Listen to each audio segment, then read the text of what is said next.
Good morning, viewer. Welcome to our Fosek TV.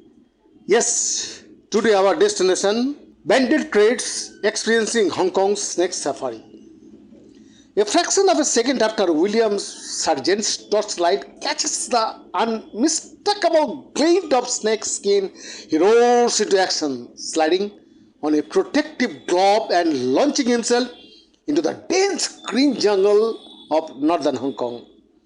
The 46-year-old re-emerged on the paved trail moments later with a many banded krait, also known as Bungarus, multicinctus, a species covered in zebra-like black and white stripes that is one of the most venomous snakes in the world. This only is a real beauty. It's stunning, says Sargent, sweat gathering on his brow as he strains to keep the lively reptile from slithering out of the crabs. If there was an elite model for snakes, this would be right up there. But this is the one you really don't want to get bitten by. If not treated, you could have respiratory failure and die. Since 2017, Sargent, a police-approved snake explorer, has been running nocturnal so-called snake safaris through the verdant, biodiverse terrains of Hong Kong, such as Tai Mau Sun Country Park, home to the city's highest peak in the northern New Territories region, taking hundreds of daring visitors along every year. The Brit moved to the city at the age of 2, owning a passion for hepatology, the study of amphibians and reptiles, while exploring Hong Kong's lush subtropical landscapes as a teen.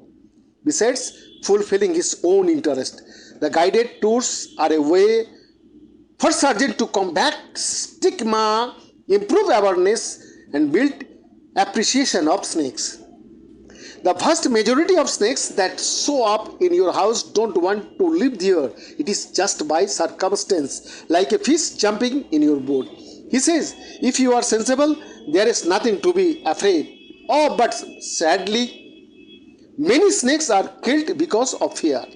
While Hong Kong is a global metropolis nearly as large as Los Angeles, containing some of the most densely populated districts in the world, about 40% of its landmass is protected country parks, meaning its 7.3 million residents often come into contact with wildlife, including more than 50 snake species in the city, from the potentially deadly king cobra to the Burmese python, which can grow to over 26 feet. Given its size, Hong Kong has a disproportionately high number of snakes, says Dr. Sang Ik Ha, a professor of Ling Wan University and one of the city's foremost reptile experts. That's because of the city's great variety of habitats, mountains, coastal areas, lowlands, wetlands, and freshwater streams. Despite this reptilian riches, there are little more than 100 snakes bite in Hong Kong each year, the equivalent odds of about 1 in 50,000. And the last death was of a shopkeeper defanging a non-native snake for which there was no antivenom in 1988.